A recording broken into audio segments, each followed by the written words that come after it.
السلام عليكم البنات، وش راكم؟ إن شاء الله تكونوا بخير. رجعت لكم فيديو جديد وروتين جديد، تنظيف العميق للمطبخ متاعي استقبالا لشهر رمضان. ربي يدخلوا علينا لا فاقدين ولا مفقودين، ويجعلوا شهر خير وبركة، ونصوموه بالصحة والعافية. المهم نرجع للفيديو متاعنا اللي هو تنظيف المطبخ. قررت نركز أكثر حاجة على الفرن. أول حاجة درتها فرغته كامل، نحيت الرفوف البلاوات مام البورتمونشي اللي كانت فيه وكل حاجة فيه، وبديت مباشرة نغسل فيه بالماء والصابون، ما استعملت حتى برودوي لأنه ما كانش موسخ بزاف، لأنه ديما نغسله. نصيحة: ما تخلوش الدهون تتراكم في الكوشة، غير طيبوا فيها أغسلوها مع الماعن. هكا من بعد كي تجوا تغسلوا فيها في التنظيفات العميقة تلقاوها تجيكم سهلة.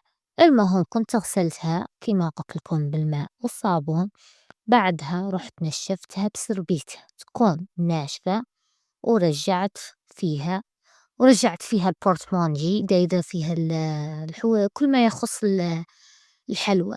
كنت جيت نخدم مكاش مع قاطو ولا حاجة نجيب ديريكت بورتمونجي، رجعت فيها البلاوات تاوعها، وحاطة فيها ورق الشفاف وورق الطهي والألمنيوم.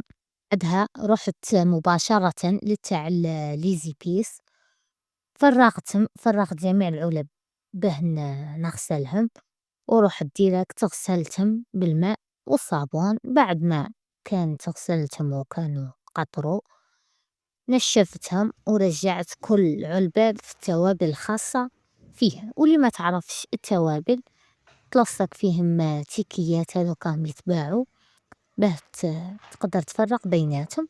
ونحط الحوايج اللي نحتاجهم نحطهم قدامي، والحوايج اللي ما نحتاجهمش ديما نحطهم من الخلف، هكا باه تجيني سهلة.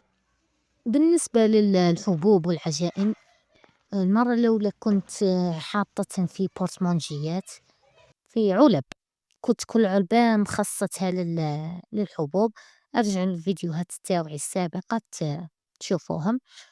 أما هذه المرة رحت شريت هذه تاع المنظمة الخاصة بالحبوب، نفعتني بزاف نظمت لي الحبوب تاوعي وعادولي كامل في بلاصة واحدة. ننصحكم بها البنات، سورتو اللي عندها ضيف في الكوزينة كيما أنا، ولا البوطاجي تاعها صغير، حطيتهم فيها. بعدها رجعت، أما تاع التوابل حطيتهم فوق تاع الحبوب.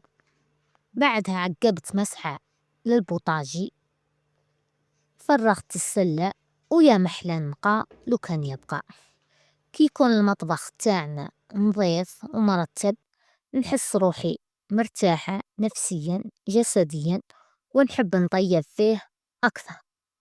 نصيحة البنات: حاولوا كل يوم ديروا تنظيف خفيف تاع 10 دقايق هكا ولا ربع ساعة، باش ما يتراكموش عليك، باه ما يتراكمش عليكم كلش، باه المرة الجاية كي تجوا راح نديروا التنظيف العميق تجيكم كلش ساهل. مثلا كيما الكانون تغسلوه مع الماعن، كيما الكوشة غير تكملوا بها تغسلوها، الفريجيدة مرة على مرة تعقبوا له مسحة، باه هكا تبقى الكوزينة تاعكم ديما مرتبة ونقية.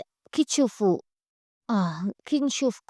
كي نشوفوا كلش يلمع، ما شعور ما نقدرش نوصفه، حتى التعب يروح كي تشوفوا النتيجة. المهم البنات، إذا حبيتوا هذا النوع من الفيديوهات قولوا لي نكملكم سلسلة تنظيفات رمضان، وما تنساوش تدعموني بلايك وتشتركوا في القناة باش يوصلكم كل جديد. نشوفكم في الفيديو القادم ورا فيديو جديد إن شاء الله، وسلام وتهلاو في رواحكم.